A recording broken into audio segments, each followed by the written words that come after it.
Pulled up, and rumor has it, there's a beast inside. Is that Jeep? Yes, it is. It's a red Jeep. No, that's black. No, actually it's red. We should be joined here momentarily by our special guest. There he is, ladies and gentlemen. I present to you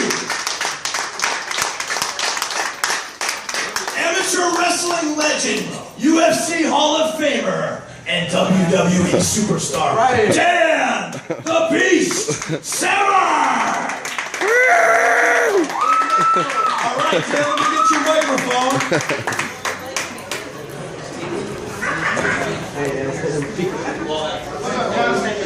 Alright, Dan, do a little meet and greet.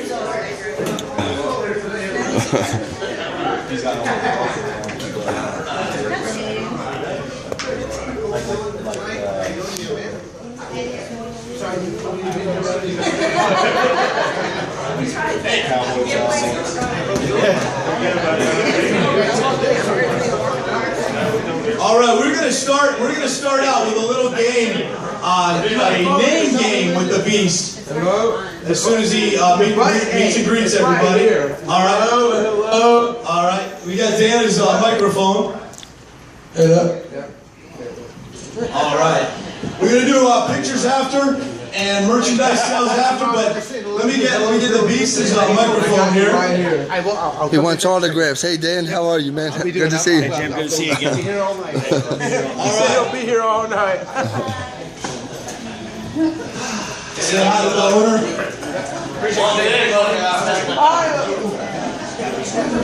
Okay, so we're gonna start out with a little name association game. And I'm gonna name a personality from either popular culture, professional wrestling, or mixed martial arts. And I want you to give us your honest assessment. This could be rather embarrassing. I don't know if I know anyone from American current culture here right now. I'm one of those old timers that I'll do the best I can. We'll put it that way. All right. Well, in that case, let's start with somebody from current popular culture. What about Bruce Jenner? A rather homely woman is all I can say about I just don't know if he's not picking out the right earrings or what, the lipstick. I haven't figured out what it is right now. Bruce is in a confusing portion of his life right now. But I hate to say this, but I remember him being on the box of Wheaties, and now he's on the box of Sweeties. All right, we're going to turn to early in your career. Actually, let's go back to your amateur wrestling career. Dr. Death Steve Williams. Dr. Death Steve Williams, I'd say, a marvelous individual. The funny thing about Dr. Death Steve Williams, he wrestled at Oklahoma University, and he was booed by his own home crowd. I mean, literally, he was an amateur wrestler. He would walk out there, and the crowd would be booing him, and he would be throwing kisses to the crowd. He was a national. He was a professional wrestler before ever being a professional wrestler. Great guy. All right, and speaking of professional wrestling, how about Vincent Kennedy McMahon? Vince McMahon. Well, my take on Vince McMahon is that he will get away with whatever he thinks he can get away with you as an athlete. All I can simply say is that I was paid quite well to do almost nothing. So I can't never really complain to the guy because I was treated well. And so what about Ken Shamrock? Well, Ken Shamrock is the greatest body that chemistry could create. And I say it like that only because Ken was getting a little help from his friends, whether he was taking a syringe or was popping a pill. Ken was a body by steroids, and I take a great deal of pride in the fact that these championship belts back here, I won on my own ability. I'm a big advocate. Now from the body, I'm a big advocate of education with kids and stuff like that, and I'm a big believer that you gotta live by an example. And I'm lifetime chemical free. Now try to find someone in the wacky world of professional wrestling, let alone try to find someone in the mixed martial arts arena that can claim that for a lifetime process. But I'm a practitioner of what I preach. And I've actually already outlived 5 of my cage fighting opponents.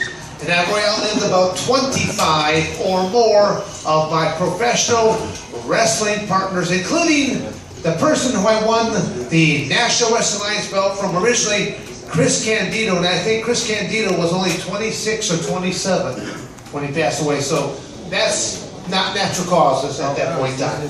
So from body in a bottle to body by Burger King, how about Tank Abbott? Tank is everyone's nightmare at your sports bar. He is kind of a bully, and I lost all respect for Tank when I saw him in his very first match ever in the Ultimate Fighting Championships. I watched him knock out a 400-pound sumo with 1 punch. And while that man laid on his back and then his body was contorting involuntarily, he had the audacity to strike that man again while he lay there helpless. So when I knew I was going to go up against Tank Abbott, I simply said I was going to brutalize that man if I ever had an opportunity. And at the time that I did face Tank Abbott, they called it the most physically brutal match they had ever seen in the UFC's history at that time. So Tank got what Tank deserved. Okay, now how about Kim Kardashian? Okay, I'm going to try to keep this PG-13. Kim Kardashian is the human rectum. That's the best way of saying it. I mean, it's pretty bad when your claim to fame is your arse in. And if that be the case, then any ass should be famous. All right, I got 2 more for you real quick. Hillary Clinton. Well, I think they have a new cosmetic line for Hillary Clinton. Instead of being called Cover Girl, it's called Cover Up. All right. Oh, where's that snare drum at? Yeah. How about the man currently having a White House, Barack Obama? I was going to ask him. Well, I'll just put it this way. I did not vote for the man on either occasion, so... All right, this gentleman right here has one final name for you. It's a man who passed away under very unfortunate circumstances. Owen Hart. Owen Hart, phenomenal individual. Had a heart of gold. He liked playing pranks on a lot of the guys, and he loved being that the character, the Blue Blazer. He really enjoyed being that character, and I ended up getting to know Owen over the years. When I first met him, he said that, Dan, you'll never remember me, but I used to go up to, living in Michigan, I used to go up into Ontario, Canada quite a bit to do some freestyle Greco-Roman wrestling. On any given Friday, Saturday, or Sunday, I was somewhere wrestling. If it wasn't taking place in Michigan, Indiana, Ohio, I went across the border to Canada and was wrestling into Ontario.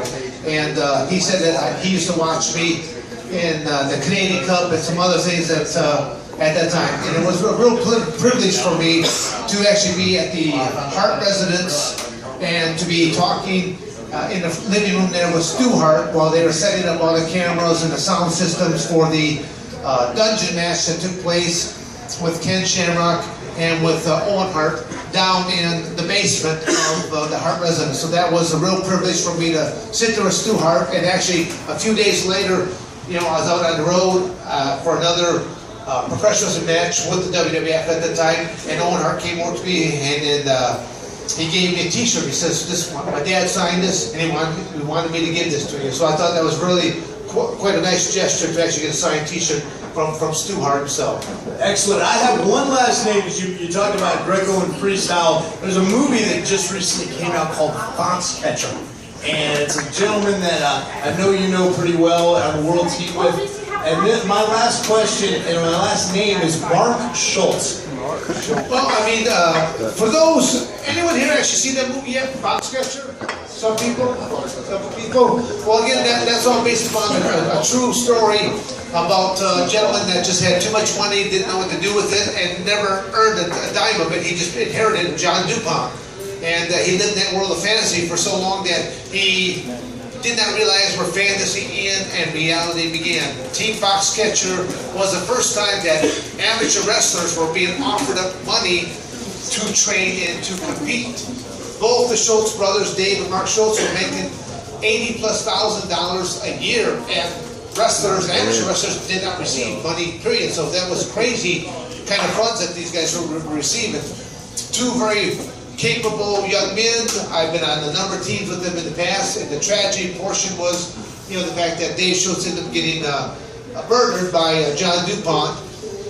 John DuPont was actually recruiting me to be on his team, and when I started asking some of the other wrestlers what kind of a person he was, well, they were telling me some pretty outlandish stories of him pulling guns on them, about him showing up into saunas not quite appropriately dressed. And I just said, why are you guys there? And they're like, because it's money.